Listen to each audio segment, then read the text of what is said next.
mechanism for freeze out. Please interrupt at any moment with questions, right?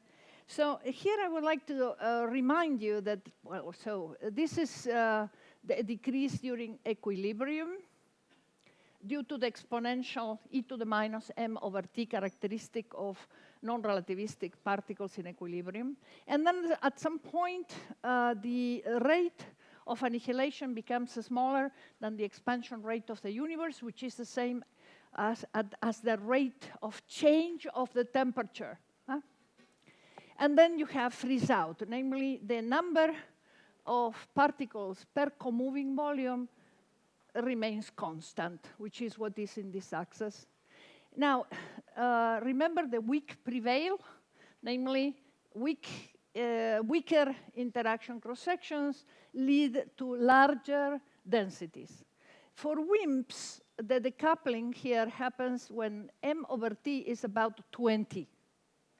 But what I would like to remark now is that for strong interactions, for baryons, the decoupling would happen when m over t is 40. And that makes an enormous difference because this is an exponential decrease. If you would allow baryons and antibaryons to follow this annihilation history and freeze out, you will have NB over N gamma, namely the number density of baryons over the number density of photons, 10 to the minus 19, which is 10 to the minus 9 of what it has to be. It has to be 10 to the minus 10. And moreover, the number of baryons and antibaryons would be the same. Namely, we would not exist, we would live in a different universe. So you need to stop the annihilation of baryons before you get to this decoupling. And for that, you need to have an asymmetry between the baryons and the antibaryons. You have to have less antibaryons so that the annihilation stops because the baryons do not find antibaryons any longer to annihilate. So once the minority component is depleted, annihilations stop. So this is our history, the history of our existence. And this leads us, therefore, to one of the caveats of this story. So let us go now to the caveats. Caveats of thermal WIMPs. One could be that since we owe our asymmetry, our very existence, to a particle-antiparticle asymmetry, so why not the dark matter too?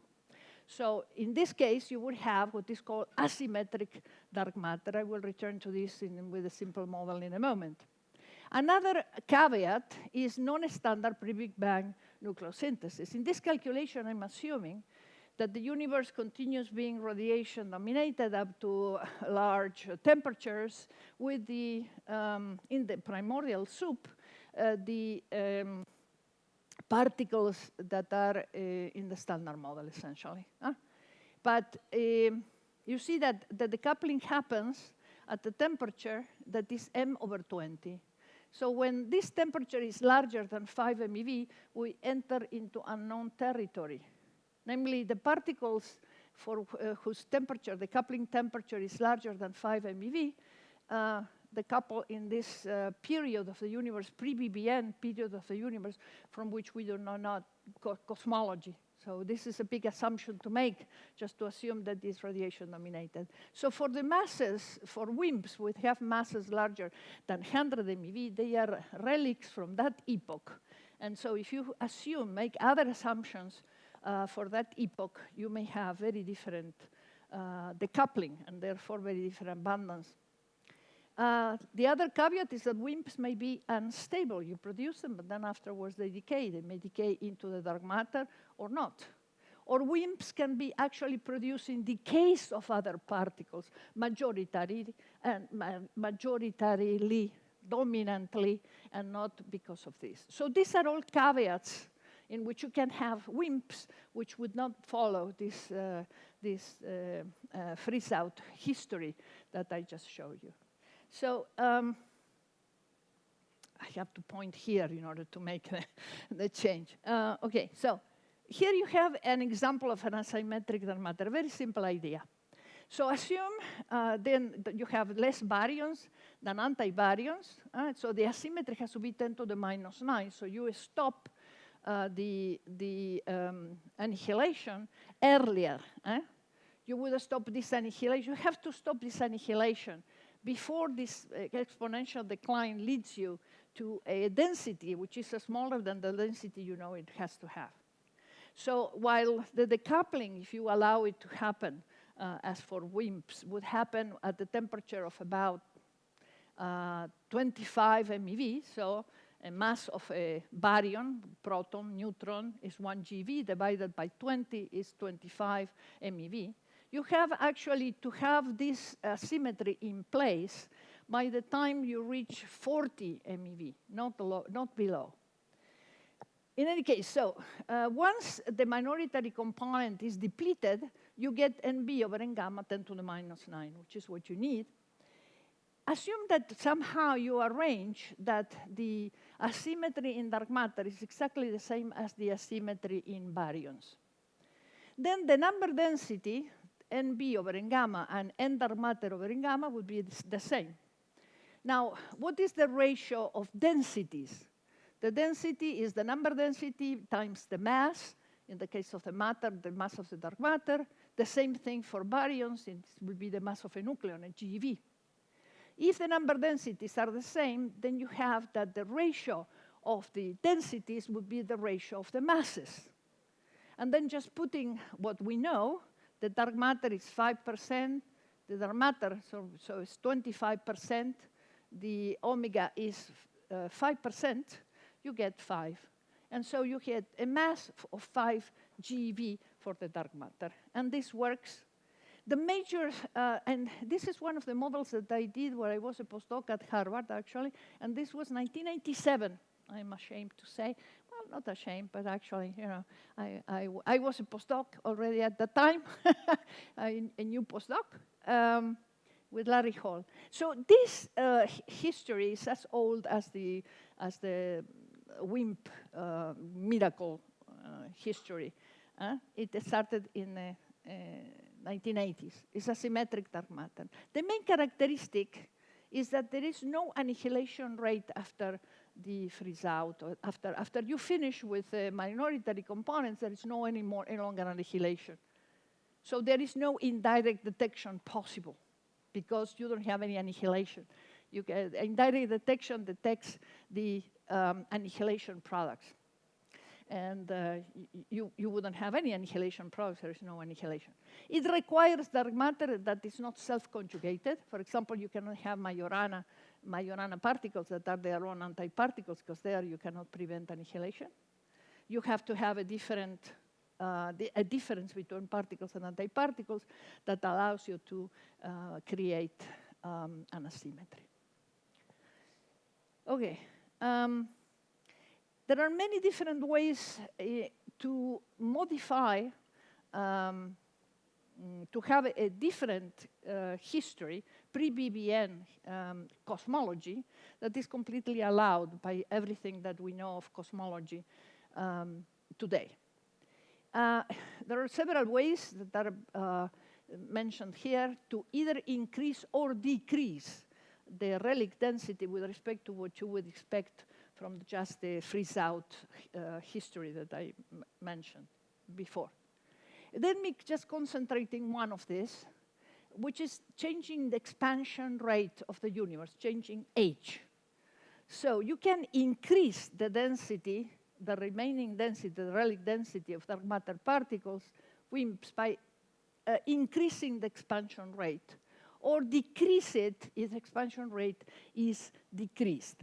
It's quite difficult to decrease it. There are very few models that produce a Hubble expansion rate that is smaller than what you would predict in radiation domination. But it is rather easy to have an expansion rate that is larger. And why this is? Well, here you have a history of the decoupling. This is the rates the annihilation rate and the expansion rate.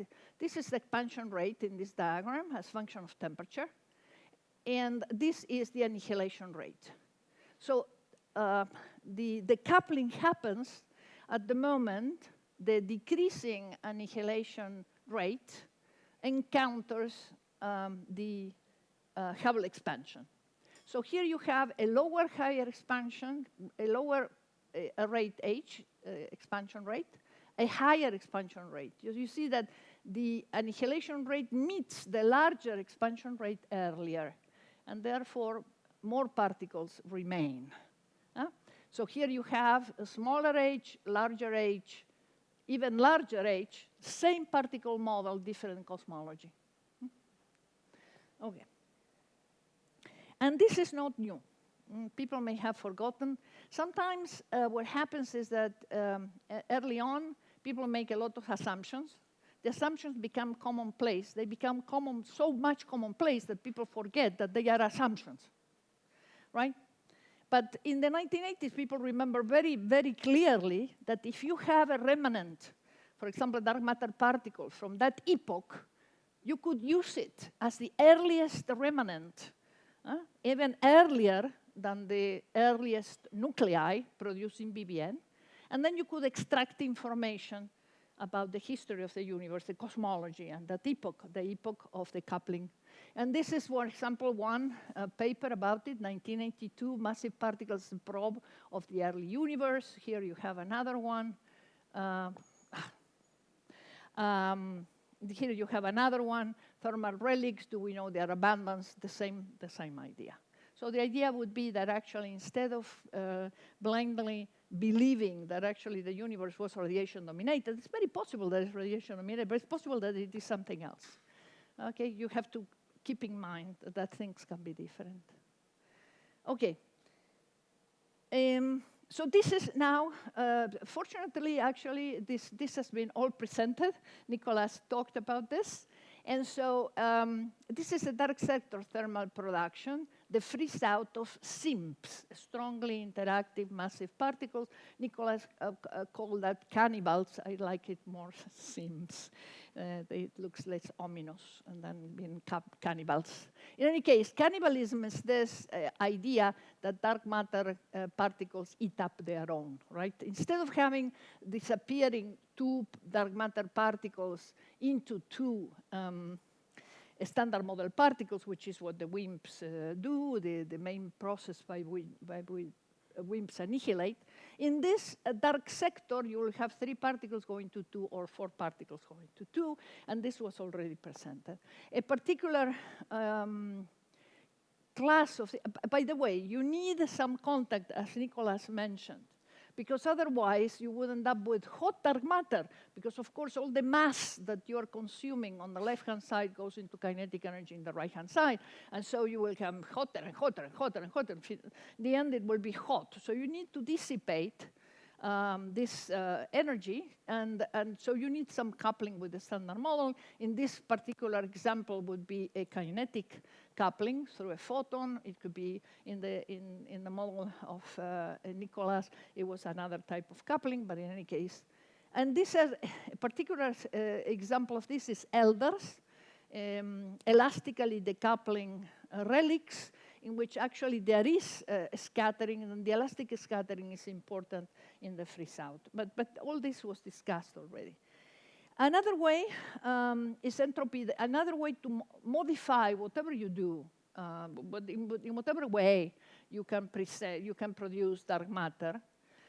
Once the relic density would be fixed, if there is production of radiation afterwards, due to the decay of many other particles, etc., then the more radiation there is, the ratio of these dark matter particles to radiation decreases, and so it is a dilution. So you can have, initially, when particles decouple, a large abundance, and then through what is called entropy dilution, to have a much smaller density right now.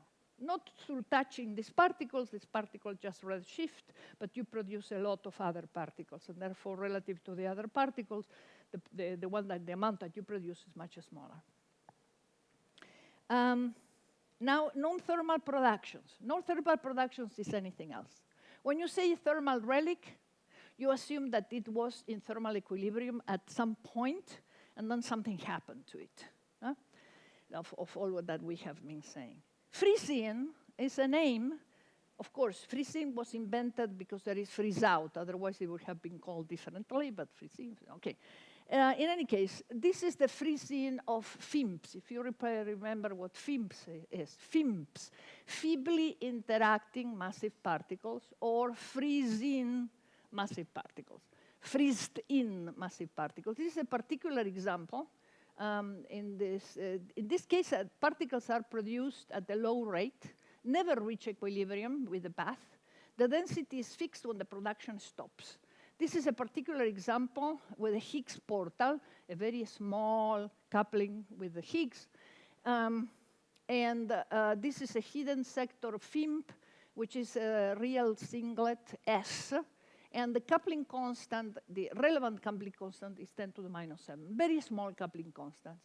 So here you have the history of a WIMP that would end up with a right relic abundance. Here you have the history of a FIMP that would finalize, and at the end has the same abundance, by creating a little bit, and then finally the process stops, the process of creation stops, and what is there, and that's it. This is the FIMPs. Now, as you increase the coupling, you produce more and more and more, which is the opposite. If you increase the couplings, the annihilation rate is stronger in the freeze out, and actually you remain with less. So increasing the coupling constants in both mechanisms has opposite effects, okay? And this is what is portrayed here. All right, okay. The other is freezing of sterile neutrinos, and at this point we start part 2. Okay, finally, part 2. So we start with part 2. Part 1. Oh, where is part 2? Oh, my. Part 2. Ah.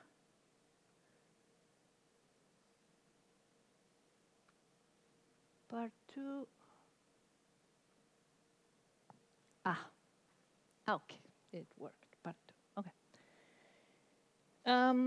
Again, a disclaimer, of course, this is a huge subject, and this is an idiosyncratic choice of a few things. Fortunately, this very long story has already been made to you by Pedro, because this is the same thing that happens in the case of active neutrinos among themselves. In the case of active neutrinos, there are flavor oscillations, and the matter effects are there because the electron neutrinos interact with electrons in the medium, and the muons and tau don't have electrons in the Earth or whatever in the sun, and therefore there is a different interaction rate for both of them, and therefore matter effects change the mixing and so on between these particles. The same thing happens with steriles. So here I'm assuming a sterile neutrino. These are interaction eigenstates. This is a normal neutrino, nu e, nu mu, or nu tau, interacting eigenstate. And this is a sterile. Sterile is a name that was given to this neutrino. Neutrino right doesn't have any interactions in the standard model. Carries zero charge of weak interactions, zero charge of everything. It's just a singlet of everything. And so it was named sterile by Bruno Pontecorvo, that was a famous physicist, Italian physicist, defector to Russia, to the Soviet Union during the war, in 1967. In any case, so this is the story, the same thing that you heard, but now in the early universe. And the difference in medium is done because of because one of these neutrinos have interactions with the medium. What is the medium? The medium is the plasma in the early universe. And the plasma in the early universe contains different particles as the temperature increases, right? above the mass of electrons, electrons and positrons are in the plasma. Above the mass of muons, mu plus mu minus are in the, and so on and so forth. So it depends, the content depends, but the sterile neutrinos don't have any interactions. And so here it is, the same story. I'm not going to go through this because fortunately, Pedro did this, except for the details is exactly the same. The calculation is a bit different, but conceptually it's exactly the same. Now, there are two versions of this creation. One, if there is no significant lepton number asymmetry, the asymmetry between neutrinos and antineutrinos in the early universe, and this is the case examined by Dodelson and Widrow. This is called the DW mechanism, no large lepton asymmetry. The potential then is given here due to the medium, due to the plasma interactions with the plasma. This potential goes as T to the fifth. At low temperatures, T to the fifth is completely negligible with respect to the rest. And as temperature increases, this becomes dominant. Where this starts being dominant, it produces a peak in the production rate. And so the DW mechanism has a sharp maximum at this temperature, 130 MeV for a mass of the sterile neutrinos of 1 keV to the 1/3. Here you have a plot of this rate. It's very peaked. So well, here I can tell you it's very peaked, right? Assume that you have a non-standard, so this is an idea for a non-standard production, non-standard cosmology production. Assume that your reheating temperature is lower. Here is lower temperatures, higher temperatures. So you have the maximum of the production at the particular temperature. Assume that your temperature, the temperature with which you start your radiation bath is much smaller.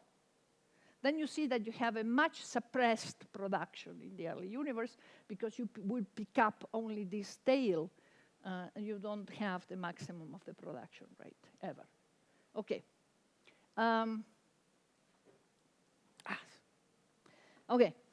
There is another one, another production in which there is a large lepton asymmetry. Large lepton asymmetry enters here with another contribution to the potential. And this contribution has, with the right lepton number, the opposite sign. So it can make this whole blue part of the denominator 0. When the blue part of, and this depends on the energy, on the momentum, you see, depends on the momentum as much as the temperature. So for every temperature, there are some momenta at which this happens to be 0. If that happens to be 0, then you see that the mixing angle in matter becomes 1, which is the maximum. And this is resonant production. The secret of this is that there is a minus sign here in the denominator, which you do not have otherwise. You don't have a minus sign in the denominator. It's this V density, V sub density is not there. V sub D stands for density. And so here I have a picture. A picture is worth many words.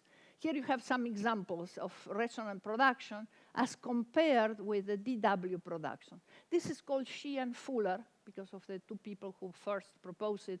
It's the same as MSW resonance in the sun. Pedro went through that, the MSW resonance in the sun. The mechanism is exactly the same, but in the early universe. This is called Shih and Fuller. And you have very resonant productions. These peaks, this is an example. This is another example, and so on. Very peaked resonance. In this case, the spectrum of neutrinos, in the case of DW, is almost thermal.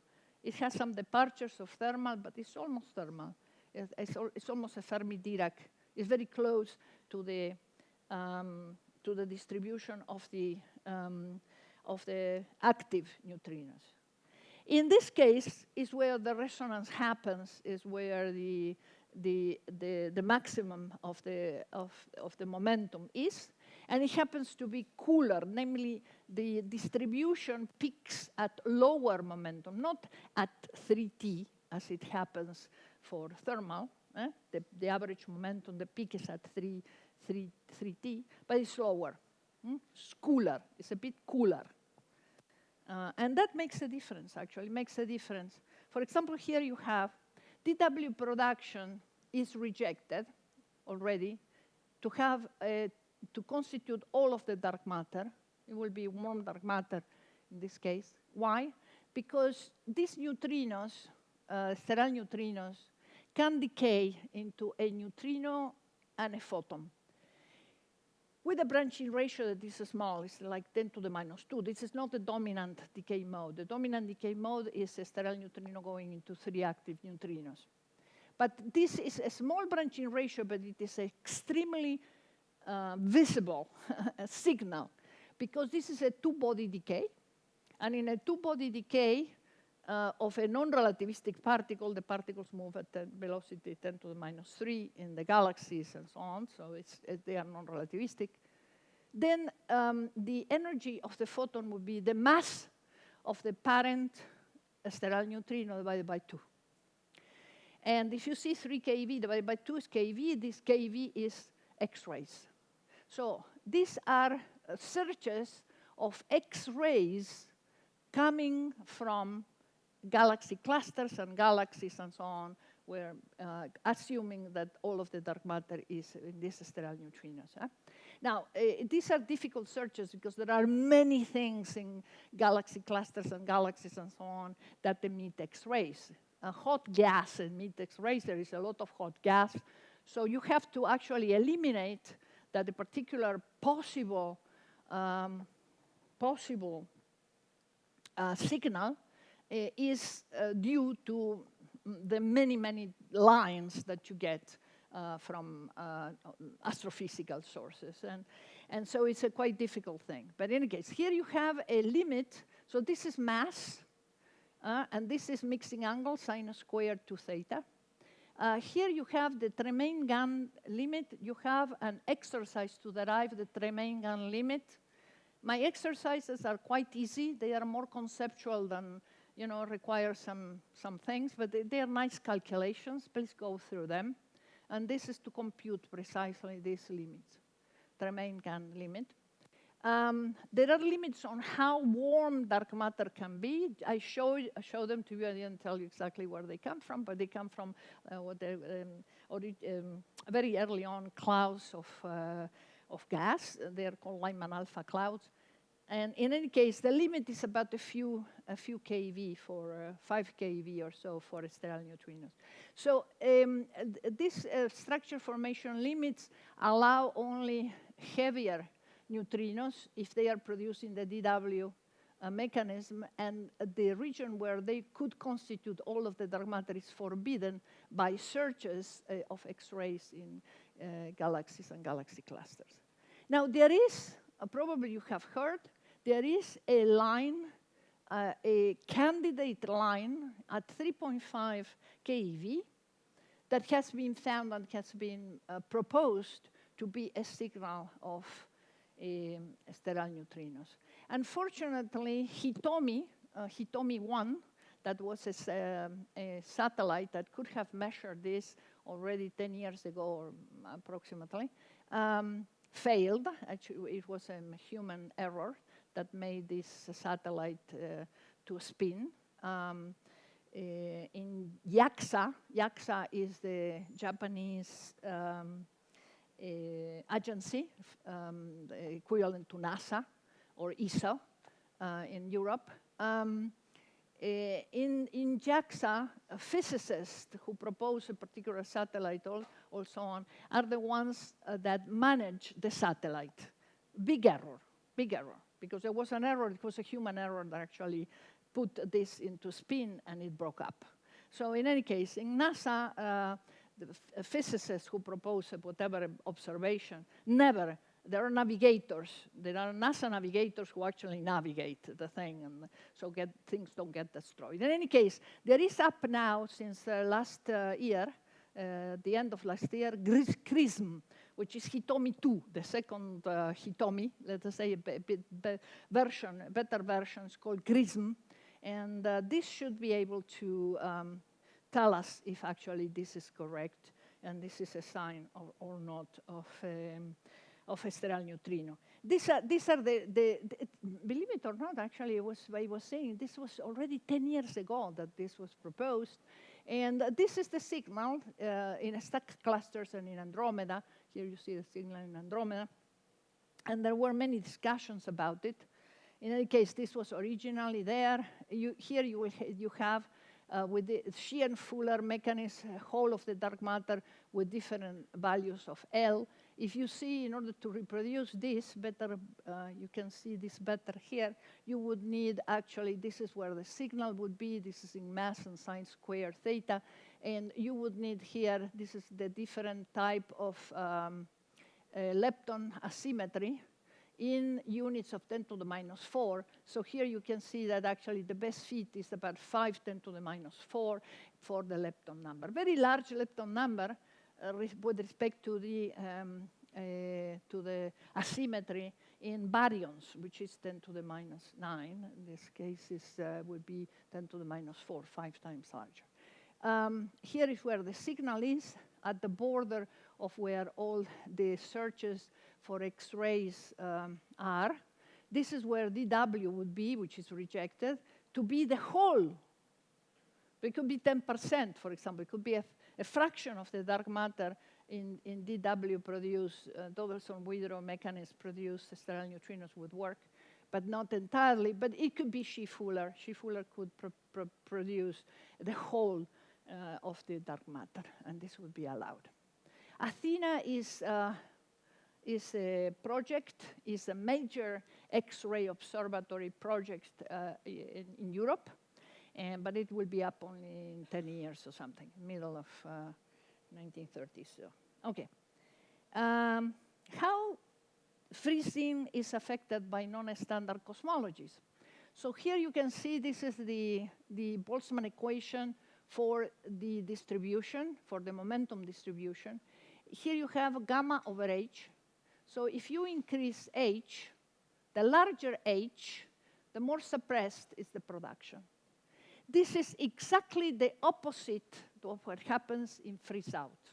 In freeze-out, I show you that the larger h, it encounters the production, the annihilation rate earlier, and therefore, in freeze-out, a larger non-standard pre-BBN Hubble expansion leads to a larger density.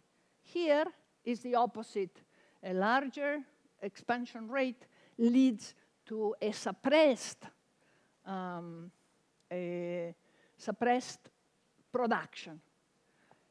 And why is this? Why this could be useful? Well, this could be useful because you could have laboratory searches that in the standard cosmology are forbidden by everything. I mean, I leave you this, you can read all of this. But essentially, all of the colored regions are forbidden. Most of them are, these are reactor experiments, but most of them are cosmological abundance-related limits. And here you have, where you will have mini-boom, the region of mini-boom, LS&D. And here you have the Tristan searches, and here you have the limit, the lower limit that will be reached by Hunter, a search at UCLA for sterile neutrinos.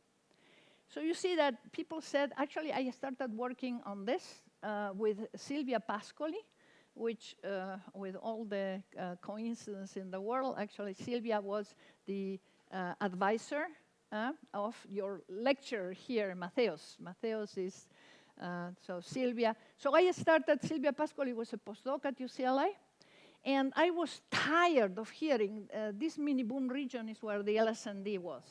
And so people were always saying, the LS&D neutrino, very interesting, but it is rejected by cosmology. So every time I heard this, I say, hey, no, it's rejected by your assumptions of cosmology. Namely, it is only, but people don't hear. So I wrote a paper, actually, with an example of a cosmology, a low reheating temperature cosmology, in which precisely this is what you have Actually, you always have to point. So this is just by comparison. This is the standard cosmology. This is in low reheating temperatures. You can see. So you could have here perfectly consistent with cosmology, with this cosmology, not with standard cosmology, but with this cosmology, mini boom or LSND, neutrino. So cosmology is not an issue. Or if Tristan, which is the advanced version of Catherine, would actually discover something, or Hunter will discover something when they get to their final, in laboratory searches, you could have visible sterile neutrinos, which are not rejected by cosmology. And here there is another one, a scalar tensor, that is a scalar tensor cosmology, in which H is very large.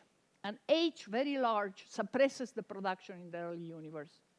So for me, the interesting thing is, if you get the confirmation mini-boom neutrino, LSND neutrino has its own problems, but it's not cosmology. But assume that you will have a sterile neutrino that is found by Tristan, or a sterile neutrino that is found by Hunter, or a sterile neutrino that is found by mini-boom. You would have proven that in order to be compatible with cosmology, cosmology before BBN has to be non-standard.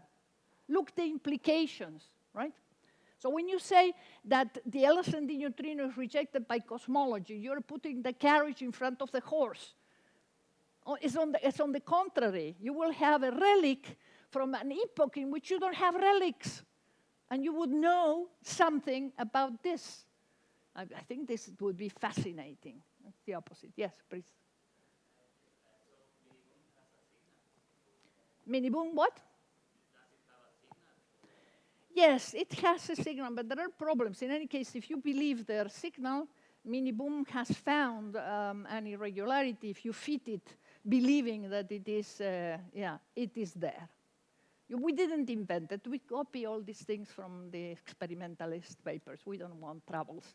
If you reproduce wrongly an experimentalist's limit, they will make you know. Usually, they complain. So no, we just at face value. We took at face value. The same thing, we take at face value that and that. I don't know. That's what they say that they will reach. Okay? Right, so. There is another way in which DW could work. This is DW standard, but there are non-standard interactions, self-interactions of the normal active neutrinos. And with those type of models, you could have all this is again mass mixing. You could have all this region to be allowed by cosmology in something that is DW, but with non-standard interactions of the active neutrinos. You have lectures on this, so I'm not going to say anymore. Okay, so now, let me go to some detection of WIMPs and SIMPs and things that are close to it, the different versions of it. So there is direct detection in which you try to detect the energy deposited by a dark matter particle within a detector. Indirect detection, in which you try to see the annihilation where dark matter is, in the center of the galaxy mostly, or in dwarf galaxies, or in other galaxies. The decay products or annihilation products. Of course, the obvious caveat is that dark matter may be absolutely stable, there are no decays, and dark matter may not annihilate, and therefore you don't have annihilation products, so this is obvious. So you have to take these limits with, grain of salt, because there are dark matter particles for which they don't apply. They wouldn't be seen that way. And then at accelerators, I will say very little at accelerators, because you have a whole set of lectures on accelerators. What you see at accelerators mostly is that dark matter or dark sector particles are seen as missing transfer energy, missing PT. In reality, it's PT, because, but people are accustomed that the missing PT is neutrinos. Neutrinos are relativistic. For relativistic particles, PT and ET is the same. and then it transfers energy, but it is a misnomer. You know, there are an enormous amount of misnomers here. It's missing PT. Why transverse? Why transverse? In reality, it should be missing P. But in a collider, you have two bags of partons, right? A proton and a proton are two bags of partons. The partons inside each of the protons have their own momentum. They carry a fraction of the momentum xp, where p is the fraction, okay? So x1 and x2. And then the collisions are the collisions of partons. So you don't know what was the x1 and the x2 of the two partons. You have distribution. But in the particular collision, the longitudinal momentum, you don't know. But the transfer momentum, you know. They have to sum to 0. And therefore, that's why your signal is missing PT.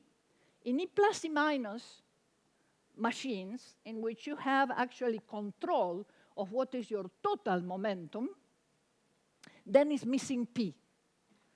But in accelerators, like, it's missing PT. In any case, you will see that. Now, there are caveats, of course. The LHC, you can find up to 2 TeV. In others, even less. So even smaller masses. So the matter may be heavier, or a signature may be hidden by backgrounds and so on. The major caveat is that in order to escape from detectors, the lifetime that you need is about 10 to the minus 7 seconds. But in order to be in the universe, you need the lifetime of the universe. It's not the same. So whatever you see may decay just outside the detector, or may decay some points. But in any event, either you find the dark matter, you find dark sector, if you find anything, that would be absolutely amazing, right? So, okay, so missing energy is one. The other is displaced vertices, because you can have some dark particle that is created, blah, blah, blah, doesn't do anything, it interacts again, and you can see something. And in the middle, you saw nothing, so there is a displaced vertex and so on. In any case, you will hear about this because it is amazing to me, having been at CERN during many, many years, I mean, visiting CERN, and so I was a postdoc at CERN and so on, the amount of effort that is devoted in high-energy physics to go for dark sectors is, to me, amazing. Mostly, they are FIPs, feebly interacting particles with very small couplings. Since FIPs can be light, so now you can re-examine all the old experiments that may have missed the production of some particle that produces a little bit of missing energy. So there has been an enormous amount of work in re-examining old data, even for the production of pions and kaons and things, very low energy, enormous amount. And you will hear about all this for long-lived particles, phaser, Codex B, Methuselah, forward. There is even a whole underground forward physics facility that CERN is planning. In any case, you will hear about this, so I don't have to say. But you have these things that are absolutely amazing. This is for A prime is another name for the dark photon or hidden photon. Epsilon, you remember epsilon F mu nu dark? This is the kinetic mixing coupling. And here you have the searches, an enormous amount of different ones, and so on and so forth. LHCb and different SHIP is another one at CERN, and so on. Bell 2 is a B factory, an enormous amount of different limits. Okay. Fortunately, you will have lectures about it. This is all I will say. Direct detection. Direct detection, you count with particles passing through us. How many particles are passing through us? This is another one of my exercises that I ask you to go through. It's an interesting exercise. Of course, you need to know the local density. This is a map, the older map of the halo. This is the radius from the center of the galaxy. The position of the sun is about 8 kiloparsecs from the center. And so this is the velocity curves, and this is the sun. So the density is about 0.3 GeV per centimeter cubed, the dark matter density at the location of the sun. And then you can see how many particles there will have, and you will have 10 to the 7 GeV per, okay, if the mass is a GeV, otherwise you will have more if they are lighter, less if they are heavier, but 10 to the 7 passing through us per centimeter squared per second. You can imagine, no, passing through us, 10 to the 7. In any case, there are like 10 to the 11 neutrinos that are passing through us per centimeter squared per second, right? It's a sort of humbling, no, that we are so transparent. In any case, there are uncertainties. There are uncertainties in this. This comes from a work of Pato and Yoko, and you can see the uncertainties here. The point here is at about whatever 0.3. This is the central point, but there are larger uncertainties. By the way, for people who haven't seen the profiles, here you have 3 different profiles. This is the center of the galaxy. This is the outside of the galaxy, and so on. So here you have 3 possible profiles for the dark halo of our galaxy. Okay. So here it is a WIMP, for example. This is the representation of a WIMP that scatters. WIMPs, now the name, of course, as I said, names change with time. WIMPs are those that scatter with nuclei and could have an energy deposited, which is about a keV, which is the lowest threshold of most of the experiments, big experiments measure, multi-ton experiments measure, trying to detect WIMPs. So most searches are non-directional, so you just measure the energy deposited, but there are some in development that try to measure not only the energy, but the direction too. That would be great, because then you will see where preferentially the dark matter comes from. But these are very far. These are usually gaseous and so on. You don't have the multi-ton advantage of the mass in the target. The signature in non-directional searches is an annual modulation rate, like that found by Dama long ago, an annual modulation due to the fact that our velocity, the Earth velocity with respect to the WIMPs changes because we rotate around the sun. But the modulation is very small, few percent. The recoil, the energies that you have to measure are very small, and also the rates are enormously small. So you must be underground to shield from cosmic rays. Here you have a partial list of all the existing ones. Okay.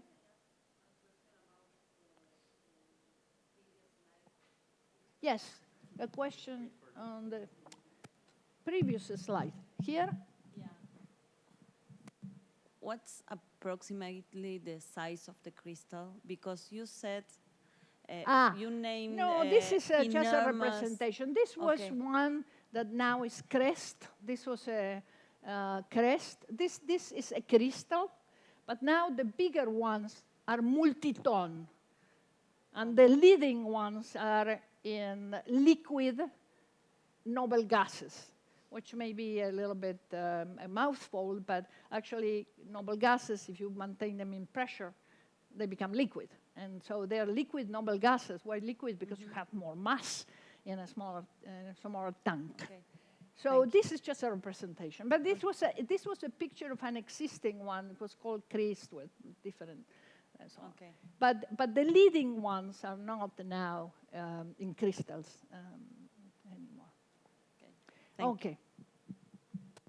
So here you have all of them, but however, you can see that most of these are all either in tunnels under mountains or deep underground in mines. But you see that all of the ones are, practically all of them in blue, are in the northern hemisphere. In the northern hemisphere, unfortunately, there is a correlation between when you will have the maximum of the signal, and due to the velocity, and the temperature in the summer. And most backgrounds, unfortunately, are temperature dependent. If you go to the southern hemisphere, you have the anti-correlation, okay? You will have the maximum of the signal expected when the temperature is lower. So it will be, if there is ever a signal, if we are ever so lucky to have a signal, to have experiments in the southern hemisphere would be ideal to try to reject the idea that there could be backgrounds that are not under control and that are related to the temperature. But you see the need for Andes. I hope you have heard of the Andes project. Just a minute. Andes project. The Andes will be actually quite, by the way, this 4.5 K is 4.5 kilometers of water equivalent. This is the depth. It will be deep and it will be very good. And it will be the only one in the southern hemisphere, except for one tunnel in the Stawell mine in Australia. It's very small. It's just one cavity, it's one detector. And it is shallow. It is 2.9 kilometers of water equivalent. Yes, there were two questions. No, you were just cheering. Yes, cheering. Yeah, I cheer too, but yeah.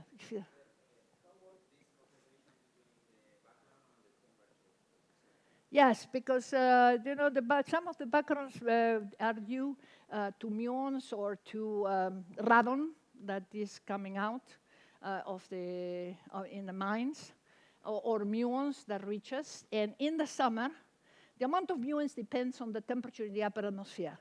In the summer, the upper atmosphere is rarefied, and so pions that are produced copiously decay before interacting and losing energy. In the winter, pions in the upper atmosphere interact. He's saying yes. He knows everything. He always says yes. In the upper atmosphere, interact and lose energy, and therefore the muons are less energetic. So you see that actually the temperature in the upper atmosphere dictates how much background you have. And usually experiments say that there is a control of background. You have to believe that they know that the control of background. But in any case, just to be sure, it would be very nice to go to a setting in which the backgrounds are opposite.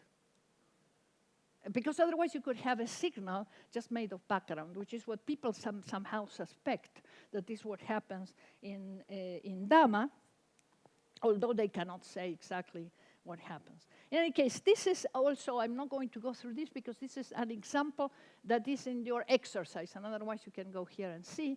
So WIMPs interact coherently with nuclei, namely 1 over the momentum transfer, which is like the de Broglie length of the mediator, is much larger than the size of the nucleus, and so the nucleus is point-like, right?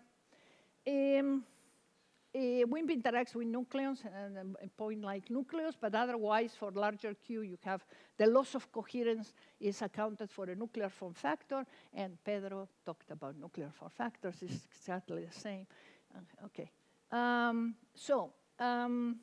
Elastic interactions. Here is the difference between having, again, this is an example in the exercises.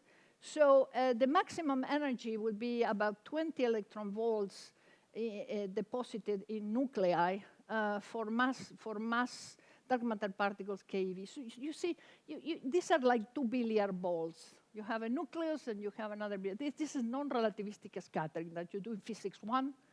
And the velocity is known, and so you know that for a bigger ball, a smaller ball coming into a bigger ball, it transmits very little energy. It doesn't move it much, no? So that's the point. And so, but you could have interactions with electrons. So electron ionization, electron excitation, molecular dissociation, and so on. And this is the difference that has been now made in the last 10 years or so between light dark matter and WIMPs. That lighter matter would be like lighter WIMPs that actually interact, or they can be detected through interaction with electrons and the other with nucleons. That's the difference. Okay. Maybe you heard 10 years ago there were 4 different collaborations that have a hint of light WIMPs and so on. All of them have disappeared, essentially, except for DAMA. DAMA has like a 10 sigma annual modulation of the data, but in any case, there are competing experiments using the same target, sodium iodide with thallium doping, cosinus and ICTP-SAIFR, and they don't see anything, actually, but it's difficult. In any case, Dama Libre is finishing this year, and they are not going to share their data, unfortunately. That was a discussion that happened at UCLA, the UCLA Dermatter Conference last year. They are not going to. So, in any case. So these are the leading, huh? Sorry? Because of the same reason that they never share it, which is psychological, which is, who knows? Rita Bernabe doesn't want to share. I do not know. But it has been traditionally like this. They feel under siege because they feel they have been mistreated, accused of all sorts of wrongdoings and so on. I think that, in my opinion, it would be better that they release their data, and then people can actually. They're not going to do it, but you know, this is it. I mean, it's not believable, really, unless somebody else finds something equivalent. Okay, so here you have the answer for your question. These are the performance with respect to the year. You can see that the better ones are the ones in liquid xenon. And in fact, the multi-tone, future multi-tone are liquid xenon and liquid xenon in whatever. It's called, yes, XLCD Consortium. And the other is liquid argon. The argon will go to 50 tons. So, in any case. So this is the multi-tone, the future. And it will go to the neutrino fog. Don't say neutrino floor. This is antiquated and incorrect. A floor is something that usually you cannot get through. Fog, you can. In the same way that you go through irreducible backgrounds in many other settings, you can go through irreducible background too.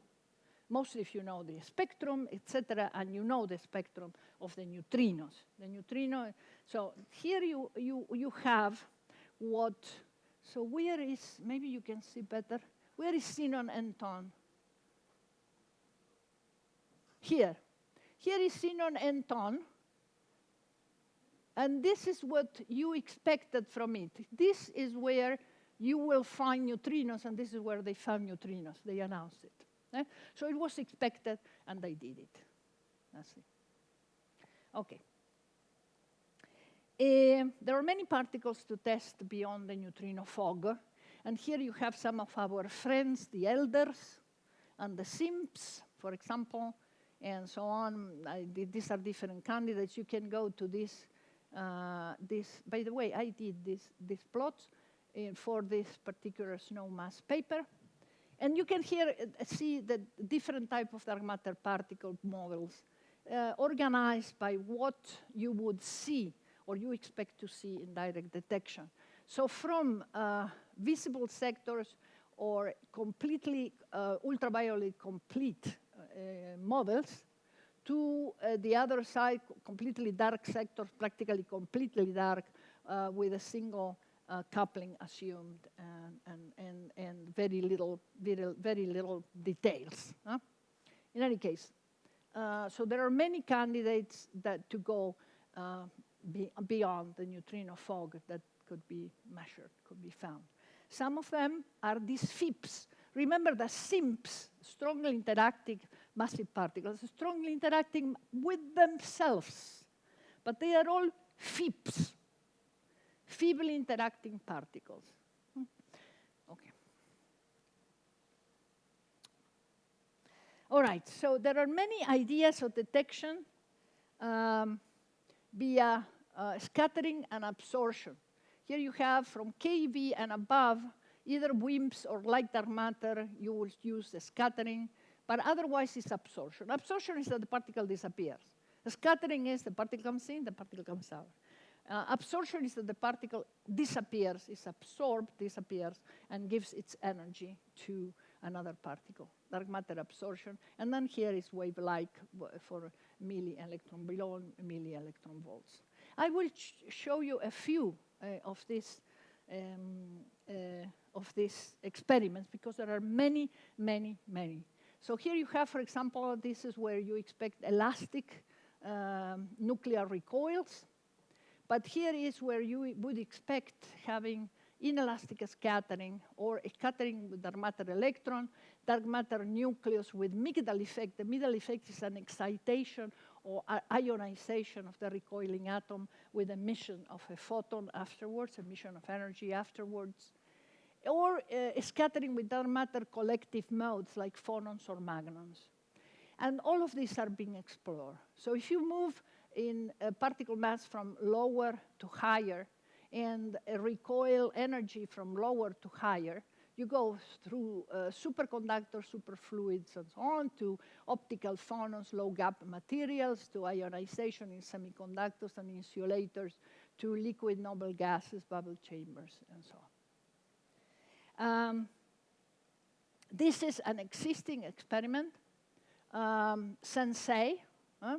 This is for detection through dark matter electron scattering. SENSEI, that produced already limits. A version of it, this is for a skipper CCD that many of you may know better than me what is a skipper CCD. I have heard it many times. You know, in any case, you measure. Skipper CCD, thing 5, yes. It didn't tell me. How can it be? Okay, you tell me when it is 3 minutes, please. Yes? Okay. Now it's 5. Is it 3 minutes now? Or it's, no, it's already, it didn't work. I set it up wrongly. In any case, I can finish at any point, so if you want me to, in any case, let me finish with this, because I have one more on direct detection, and then tomorrow we start with indirect detection, and then ALPS. Okay, so this is it. DAMIC exists and is in construction, and then Oscura is a project. It's the same type, bigger and bigger. In any case, you are going to hear about this, and this is Tesseract, another one. This is proposed. This is using something that also, I don't know what it is, but something very famous, transition edge sensors, which I don't know very well what they are, but they seem to be very nice. And here is a multi-target proposal to do that. And I think that this is all, and tomorrow we start with indirect detection we got here. Thank you.